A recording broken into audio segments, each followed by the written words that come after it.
बारिश के मौसम में तो हमारा यही हाल होता है। इस झमाझम बारिश में कौन आएगा हमारे ठेले पर? पार्वती उसे दिलासा देते हुए कहती है, परेशान मत होइए, कोई ना कोई रास्ता जरूर निकलेगा। आज नहीं तो कल बिक जाएगा। आप पहले बारिश से बचने के लिए शेड के नीचे आ जाइए। तभी एक ऑटो आकर रुकता है। उसमें से विश्वनाथ और उनकी पत्नी लक्ष्मी छाता लेकर उतरते हैं। कैलाश नाथ हैरानी से देखते हुए कहता है, विश्वनाथ जी, आप इस बारिश में यहाँ? और आपकी पत्नी भी आई है? विश्वनाथ मुस्कुरा कर कहते हैं, क्या बात है कैलाशनाथ, 2 दिन नहीं आया तो मुझे भूल गए क्या? इस बारिश में अगर तुम्हारी गर्मा गर्म मटन पूरी नहीं खाई तो मेरी जान ही निकल जाएगी। और आज मैं अपनी पत्नी लक्ष्मी को भी तुम्हारे हाथ का स्वाद चखाने लाया हूँ। हाँ कैलाश नाथ जी, मेरे पति रोज घर में बस आपके ही खाने का जाप करते रहते हैं। कल से आपकी मटन पूरी ना मिलने की वजह से इन्होंने ठीक से खाना भी नहीं खाया है। चलिए जल्दी से हम दोनों के लिए 2 गर्मा गर्म प्लेटें लगा दीजिए।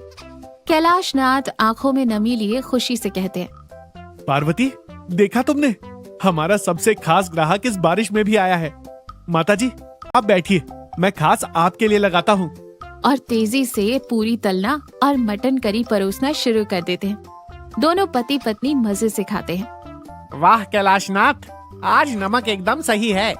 सच कहूँ तो बाबू, तुम्हारे हाथ के खाने में एक अलग ही जान है। कैलाश नाथ मुस्कुराते हुए कहते हैं, बात नमक की नहीं है विश्वनाथ जी, आज मेरे खाने में प्यार मिला हुआ है। सच कहूँ तो जब आप 2 दिन नहीं आए ना, तो मुझे आपकी नुक्ताचीनी की बहुत याद आ रही थी। आप सिर्फ मेरे नियमित ग्राहक नहीं हैं, आप मेरे ठेले का एक अहम हिस्सा बन गए हैं। पार्वती मुस्कुराते हुए कहती है, देखा बाबूजी, मेरे पति आपको कितना मानते हैं। ये बाहर से भले ही थोड़े कड़क लगते हैं, लेकिन अंदर से आपकी बहुत इज्जत करते हैं। विश्वनाथ भी भावुक होकर कहते, मुझे पता है पार्वती बेटी, रिटायर होने के बाद मेरे पास कोई काम नहीं है, कोई बात करने वाला नहीं है। रोज सुबह तुम्हारे ठेले पर आके 2-4 कमियां निकालता हूँ, तो तुम लोगों से जो 4 बातें हो जाती हैं, उसी से मेरा समय कट जाता है। मुझे माफ कर देना कैलाशनाथ, आगे से मैं तुम्हारे खाने में कभी कमियां नहीं निकालूंगा। लक्ष्मी खुशी से कहती है, शुक्र है भगवान का, तुम दोनों का समझौता तो हुआ। कैलाश नाथ जी, आपके ठेले पर कभी ग्राहकों की कमी नहीं होगी। आपके खाने में स्वाद तो है ही। टालना। विश्वनाथ सोफे पर लेटकर अखबार पढ़ रहा है। उसकी पत्नी लक्ष्मी चाय लेकर आती है। सुनिए जी, सुबह सुबह कहाँ चले गए थे? मैंने घर में उपमा बनाया था, आप बिना खाए ही निकल गए।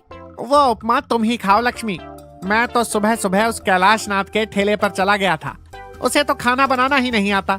आज उसने मटन पूरी बनाई थी, नमक एकदम कड़वा हो रहा था। मुझे तो समझ नहीं आता कि उसके पास इतने ग्राहक आते क्यों हैं। लक्ष्मी हंसते हुए कहती है, अगर नमक कड़वा था तो आप 2 प्लेट क्यों खा कर आए? क्या मैं आपको जानती नहीं हूँ? कैलाश नाथ जी के हाथ का खाना आपको बहुत पसंद है। बस आपको उनके खाने में बेवजह कमियां निकालने और पैसे कम देने की आदत सी हो गई है। बेचारे कितनी मेहनत से वो ठेला चलाते हैं, आपको पता भी है। विश्वनाथ गुस्से में कहता है, क्या कहा? तुम भी उसी की तरफदारी कर रही हो? क्या मैं जानबूझकर कमियां निकालता हूँ? उसे खाना बनाना नहीं आता बस। कल देखना, मैं उसके ठेले के आसपास भी नहीं भटकूंगा। कल सुबह तुम घर पर ही डोसा बना लेना। ठीक है,